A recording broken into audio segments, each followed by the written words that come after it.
All rise. Vous vous levez.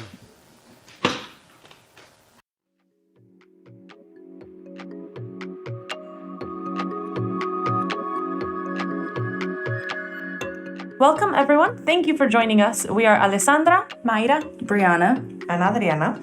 And we are students in Human Rights and Humanitarianism at the Geneva Graduate Institute. Today, we will be discussing how human rights fact-finding missions and human rights information documented by NGOs can interact with the international criminal justice system. So where to begin? A situation of serious human rights violations has occurred, one that involves the mass loss of life, torture, sexual violence, or crimes against humanity. TRIAL International is a Geneva-based NGO fighting impunity for international crimes and supporting victims in their quest for justice. They work in the field with local NGOs facing these exact situations. We are glad to have a representative from TRIAL joining us for today's discussion. Ms. Chiara Gabriele, a senior legal advisor for the Great Lakes program at TRIAL, shares with us a situation in the Democratic Republic of Congo, the DRC. 2012 in South Kivu, so in this region in the east of the DRC, there were two massacres in two villages, one after the other, the villages of Kamananga and Lumenge. The massacres were carried out by members of the Force Démocratique de Libération du Rwanda, the FDLR. And basically what happened was that there were a number of people that were murdered, a number of people that were tortured, and also cases of arson and pillaging. Now, it's of the utmost importance to find justice and accountability for the sake of the victims involved. And one of the ways accountability can be met is through the international criminal justice system, which can prosecute individuals under international criminal law in either national courts or the International Criminal Court, the ICC. But wait, what types of crimes are prosecuted by international criminal law? Well, under the Rome Statute, there are 4 types of crimes that fall under ICC jurisdiction. These are genocide, crimes against humanity, war crimes, and crimes of aggression. So, what is the criminal justice system to do? How did they begin to find evidence? How can human rights information help? Well, one option that we're exploring in this podcast is the use of human rights fact-finding information. According to the Raoul Wallenberg Institute, fact-finding means a mission or visit mandated by an NGO or one of the UN bodies to ascertain the relevant facts that relate to and shed light on a situation of human rights concern. Taking into consideration his expertise, we would like to introduce our second inspiration for today's discussion, Professor Lyal S. Sunga. Professor Sunga is an expert in international humanitarian, criminal, and human rights law. He's an affiliated professor at the Raoul Wallenberg Institute of Human Rights and Humanitarian Law in Lund, Sweden. He's also a former senior human rights officer for the UN Office of the High Commissioner for Human Rights in Geneva. We've asked Professor Sunga, what is the criminal justice system to do? How do they begin to find evidence? And he shed some light on the difficulties of the process, especially focusing on the ICC. The ICC doesn't have a pile of investigators to go everywhere around the world. They are reading the newspapers, they're reading UN reports, and these are all human rights reports. They're going to get a lot of information from NGOs. The ICC is the last, often, if they go ever, to arrive. The Human Rights Council missions and under special procedures, investigative missions, commissions of experts, etc., can act as a precursor to trigger either the establishment of the tribunals, for example, Rwanda, Yugoslavia, or these days to encourage the ICC prosecutor to take things up. Here, the professor has introduced the importance of NGOs, UN fact-finding missions, and its reports in the decision of the ICC to take on a case and the gathering of evidence.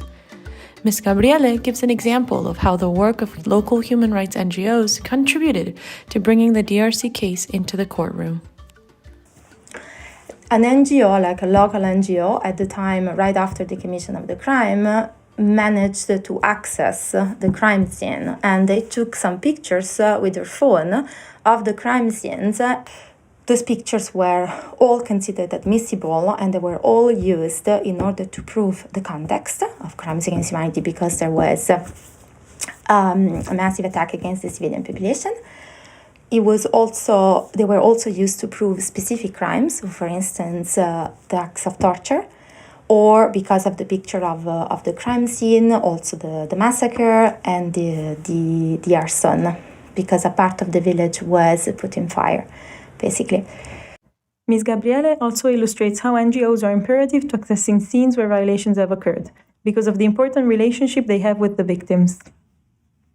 It might be easier for victims of survivors to trust people that they might have a feeling, understand them in a way. Just to be there and talk to them was for them a recognition in itself that what they suffered mattered. And finally, it's a matter of language, which is also extremely important because some of the victims and witnesses speak a specific form of some languages, and even finding interpreters and reliable interpreters might be challenging. And there is also a matter of trust.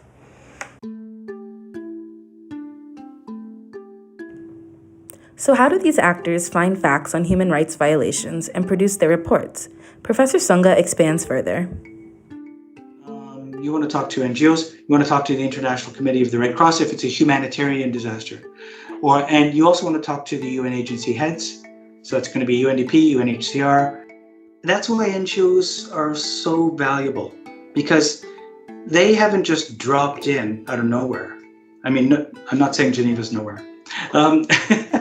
So it means that, a lot of these NGOs, they have been there for maybe decades.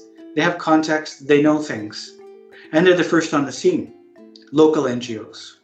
Then you have regional, of course, and international NGOs, which may show up later or much, much later. Also, these international NGOs, take Amnesty International, they have long developed contacts locally. That's how they operate as well, from the ground up. So NGOs are absolutely essential. And that's why it's very important for human rights fact-finding. I would say that UN human rights fact-finding wouldn't be anything without NGOs.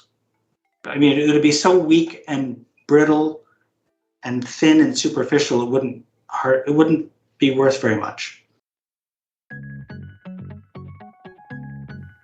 Now that we have established that the UN works alongside NGOs to make their official human rights reports, let's look at how the criminal justice system uses NGOs and fact-finding reports and why they are so essential in court.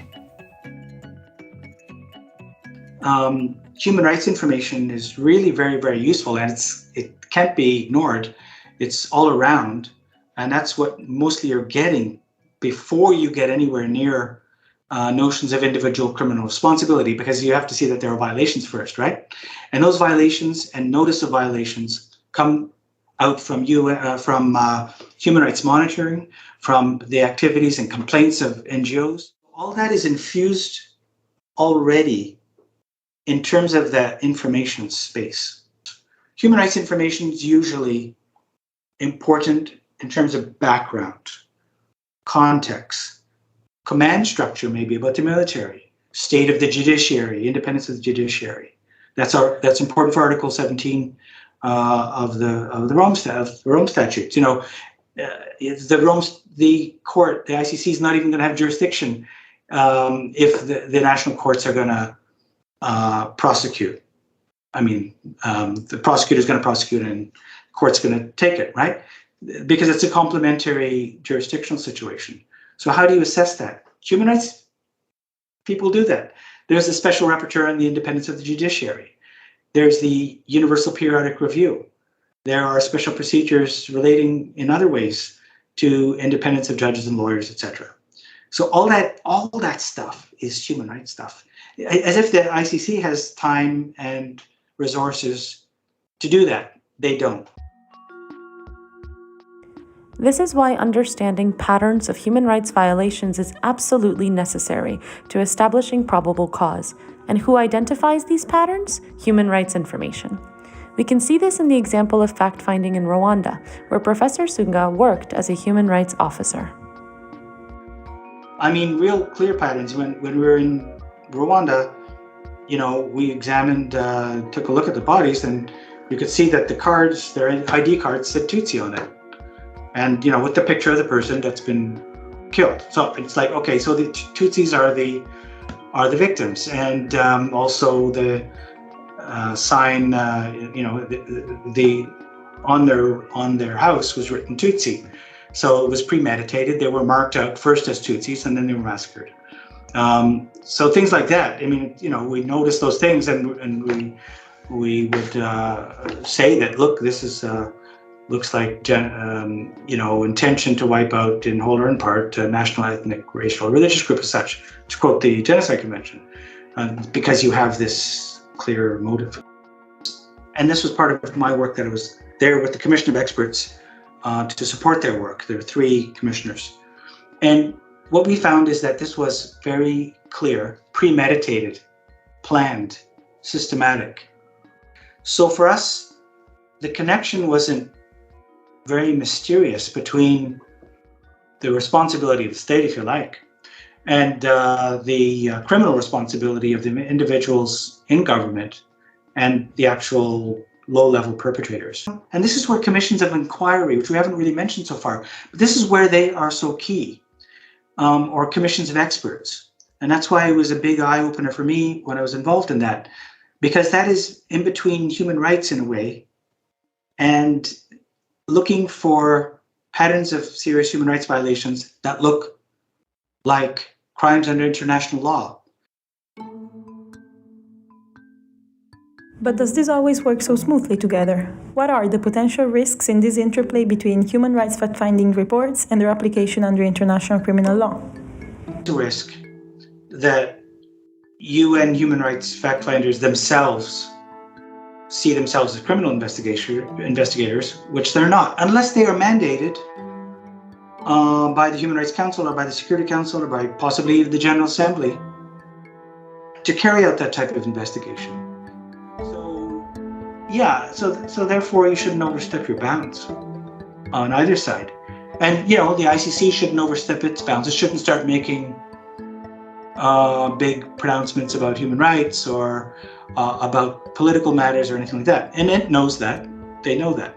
And neither should commissions of inquiry or of experts and human rights fact-finders start saying that these people in government are shameful because they are guilty of this and that, right? You just don't see that because people are in this field pretty cognizant of this difference and the different rules. We can start pointing fingers, and we don't have the power to lay an indictment, and we can't even necessarily directly refer to the prosecutor information, but we could gather it, we could organize it, and then we could officially send it there.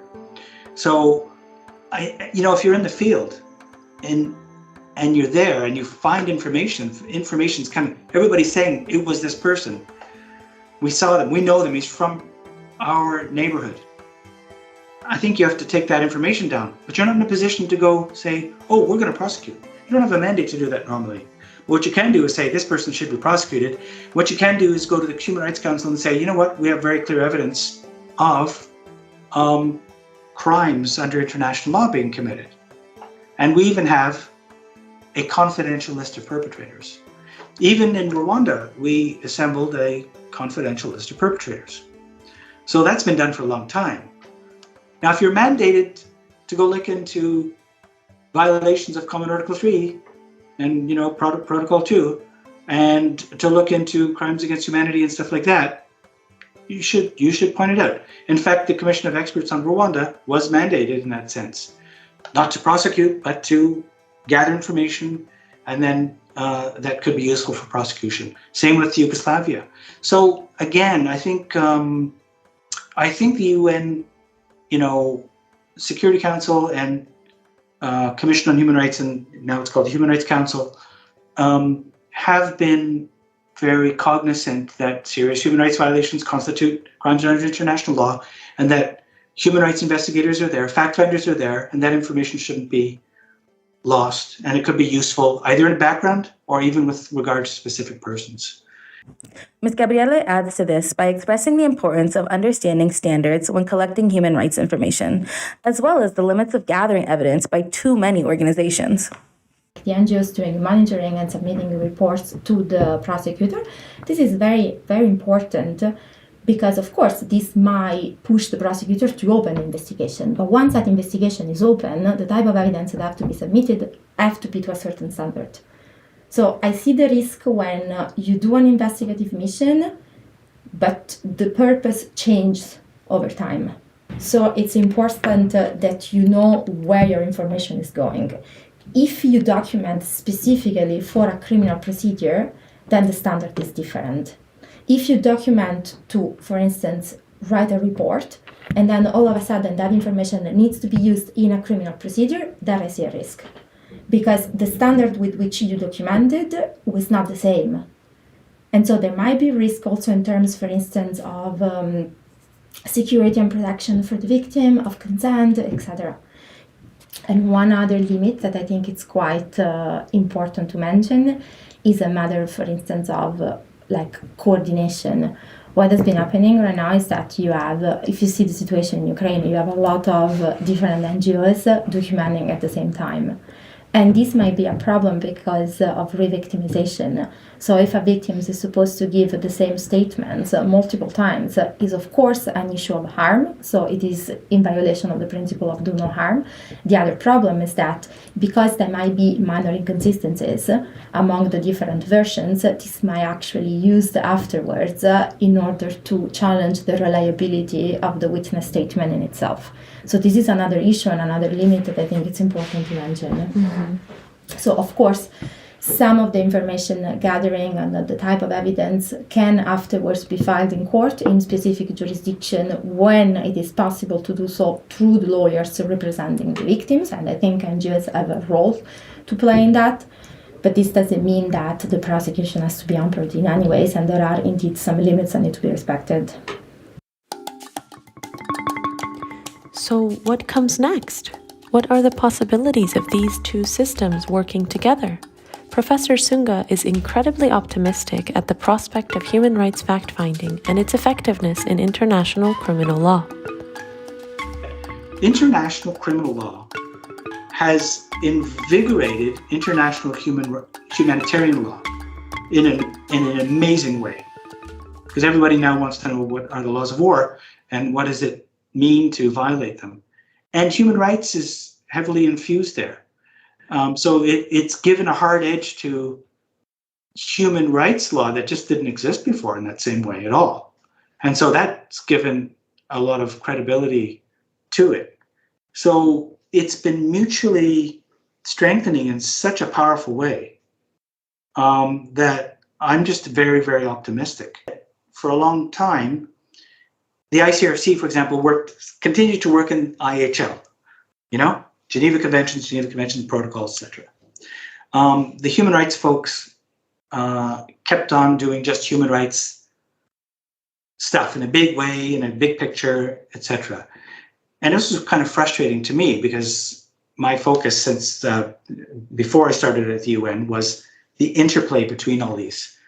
And then there's international criminal law, which is overlapping between serious human rights violations and violations of humanitarian law. So I'm gratified to see that people these days are studying and learning about your generation, about international humanitarian law, human rights, and international criminal law. So it's never done before.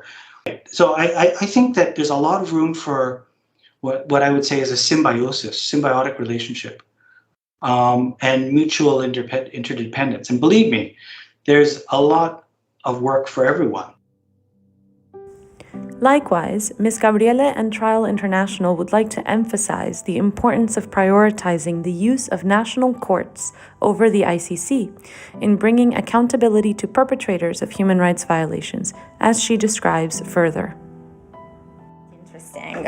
You have different ways of prosecuting international crimes, and we do believe that the primary responsibility to prosecute international crimes should be on the territorial state.